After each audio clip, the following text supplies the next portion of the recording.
There used to be a guy who stood outside Jack Dempsey's Broadway restaurant to blow raspberries at anybody who'd walk by.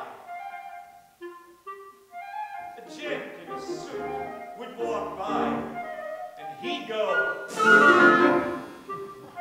A fine-looking lady would walk by, and he'd go.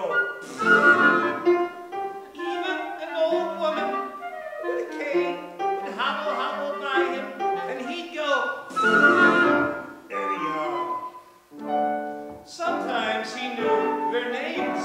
My friend Jeff told me that his mother was walking by Jack Dempsey's Broadway restaurant with the composer who wrote, "There she is, Miss America," and chock full of nuts is their heavenly coffee.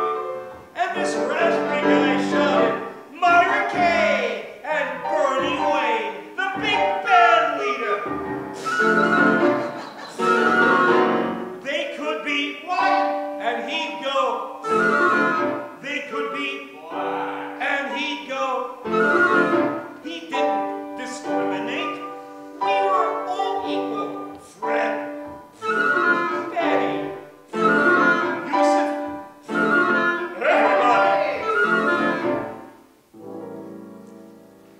Some people were probably scared of him. Some people probably hit him. Some people probably laughed at him. And maybe once in a while somebody gave up. Right back to him.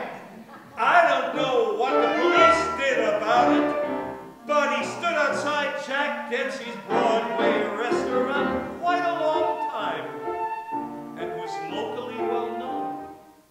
Like the blind lady with the dyed bright red hair who played clarinet on the Lexington Avenue local. And I really wonder where the guy who stood outside Jack Dempsey's Broadway restaurant is now. Jack Dempsey's Broadway restaurant closed in 1974, and Jack Dempsey died in 1983. 2 years before Mark Chagall. But what about that guy in front of Jack Dempsey's Broadway restaurant? Oh, he's probably dead. But I still wonder where he is, you know? Up there, or down there, or maybe even his ghost going. The streets broad and narrow, alive. Oh, I haven't seen any ghost stories about him on the Discovery Channel. And I really wonder how he got that way. An unhappy love life? A business failure? Did somebody go to him first before he went to everybody else? You know, people can be mean. I can be mean. Sometimes it's because, maybe, usually it's because somebody is mean to me first. Maybe we're just born mean.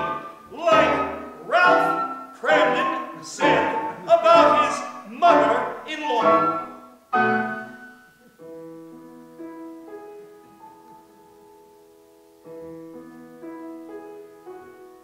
And I really wonder when this guy did his last. And how long he lived after that last. Because there had to be a last. Or were his last words actually, I hope not.